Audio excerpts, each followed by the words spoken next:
Seed society തട്ടിപ്പിൽ ആരോപണങ്ങൾ തള്ളി Saigram global village chairman K N. Anandakumar. അനന്തുകൃഷ്ണനെ പരിചയപ്പെടുത്തിയത് കോൺഗ്രസ് നേതാവ് ലാലി വിൻസെന്റ്. നാഷണൽ NGO കോൺഫെഡറേഷനിൽ ചില സ്കീമുകളുമായി പിന്നീട് വന്നു. സ്കീമുകളുടെ സാമ്പത്തിക കാര്യത്തിൽ ഉൾപ്പെടാനില്ലെന്ന് അന്ന് തന്നെ പറഞ്ഞതാണ്. പണമിടപാടുകൾ അനന്തുകൃഷ്ണന്റെ 4 കമ്പനികൾ വഴി പണം സ്വീകരിക്കുന്നതും റെസിപ്റ്റ് നൽകുന്നതും സ്കൂട്ടർ നൽകുന്നതുമെല്ലാം ഈ കമ്പനികളാണ്. ഇതിന് കോൺഫെഡറേഷനുമായി ബന്ധമില്ലെന്നും കെ.എൻ. ആനന്ദകുമാർ പറഞ്ഞു. പകുതിവില തട്ടിപ്പ് വിവാദങ്ങൾക്കിടെ Saigramam global village chairman K N. Anandakumar sir നമ്മോടൊപ്പം ചേരുകയാണ്. സാർ, എങ്ങനെയാണ് ഈ ഒരു അനന്തകൃഷ്ണനെ പോലെ ആളുമായി എങ്ങനെയാണ് ഒരു ബന്ധം വരുന്നത്? എങ്ങനെയാണ് ഈ തട്ടിപ്പിൽ ചെന്ന് പെടുന്നത്? ഇദ്ദേഹത്തിനെ പരിചയപ്പെടുത്തുന്നത് കുറച്ച് വർഷങ്ങൾക്ക് മുൻപ് ലാലി വിൻസെൻ്റ് ആണ് എൻ്റെ ഓഫീസിൽ, ശാസ്ത്രമംഗലത്തുള്ള ഓഫീസിൽ കൂട്ടിച്ചുകൊണ്ട് വരുന്നു. അന്ന് വേറൊരു ഫണ്ടിൻ്റെ കാര്യം സംസാരിക്കാൻ വേണ്ടി വന്നു. അത് പിന്നെ ശരിയായില്ല, അതങ്ങനെ പോയി. അതിനുശേഷം വർഷങ്ങൾക്ക് ശേഷം നാഷണൽ NGOs കോൺഫെഡറേഷൻ്റെ ഉദ്ഘാടനത്തിനാണ് ഇയാൾ വരുന്നതും ഇയാളെ കാണുന്നതും. അയാൾ ചില സ്കീമുകളായിട്ട് നാഷണൽ NGOs കോൺഫെഡറേഷൻ്റെ കാര്യം സംസാരിച്ചു. അപ്പോൾ സംസാരിച്ചപ്പോഴേ നമ്മൾ പറഞ്ഞു അതിൻ്റെ സാമ്പത്തിക കാര്യങ്ങളും മറ്റു കാര്യങ്ങളെല്ലാം നമ്മൾ ഇൻവോൾവ് അല്ല, അത് നിങ്ങൾ വേണ്ട രീതിയിൽ നടത്തിക്കണം. അയാൾക്ക് 4 കമ്പനിയുണ്ട്. ആ കമ്പനി മുഖാന്തരമാണ് ഇതെല്ലാം ഏർപ്പാട് ചെയ്തിരുന്നത്. പണം സ്വീകരിക്കുന്ന അയാളുടെ കമ്പനിയാണ്, പണം സ്വീകരിച്ച് റെസീറ്റ് കൊടുക്കുന്ന അയാളുടെ കമ്പനിയാണ്, സ്കൂട്ടർ കൊടുക്കുന്നതാണെങ്കിലും അയാളുടെ കമ്പനിയാണ്, എല്ലാ എഗ്രിമെൻ്റ് അവരായിട്ടുള്ള എഗ്രിമെൻ്റ് വെക്കുന്നതും എല്ലാം അയാളുടെ കമ്പനിയാണ്. അതിന് നാഷണൽ NGOs കോർപ്പറേഷന് യാതൊരുവിധ ബന്ധവുമില്ല. ഈ പണം നഷ്ടമായ അല്ലെങ്കിൽ അങ്ങനെ തട്ടിപ്പിനിരയായി എന്ന് പറയപ്പെടുന്ന ആളുകൾ അവരിപ്പോൾ പലരും പറയുന്നത് സാറിനെ വിശ്വസിച്ചാണ്, സാറിന്റെ പേര് കണ്ടിട്ടാണ്, സാറിന്റെ മുഖം കണ്ടിട്ടാണ് ഇതിലേക്ക് പണം ഇൻവെസ്റ്റ് ചെയ്യുന്നത്. അപ്പോൾ അവരോട് ആ ഒരു സാഹചര്യത്തെ പറ്റി എന്താണ് പറയുന്നത്?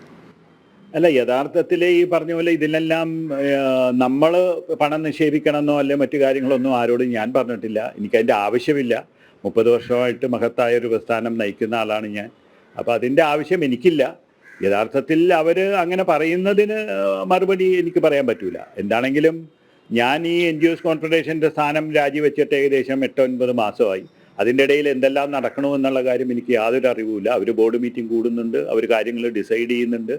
അപ്പോൾ സ്വാഭാവികമായിട്ടും ഇതിനെല്ലാം ഉത്തരവാദികൾ യഥാർത്ഥത്തിൽ ആ സമയത്ത് ഇതിൻ്റെ കണ്ടിന്യൂ ചെയ്ത് പോകാൻ. ഞാനുണ്ടായിരുന്ന സമയത്ത് ഒരു കംപ്ലൈൻറ്റ് പോലും കിട്ടാത്ത ഒരു സമയമായിരുന്നു ഞാൻ അതിൻ്റെ ചെയർമാനായിരിക്കുന്നത്. താങ്കൾ NGO സംവിധാനത്തിന്റെ കോൺഫെഡറേഷന്റെ ചെയർമാൻ ആയിരിക്കുന്ന സമയത്ത് ഈ അനന്തകൃഷ്ണനുമായി ബന്ധപ്പെട്ട ഏതെങ്കിലും തരത്തിലുള്ള ഇടപെടലുകൾ അല്ലെങ്കിൽ അതിനു വേണ്ടിയിട്ടുള്ള ഏതെങ്കിലും തരത്തിലുള്ള സാമ്പത്തികമായിട്ടുള്ള വിഷയങ്ങളിലേക്ക് പോവുകയുണ്ടായിട്ടുണ്ടോ?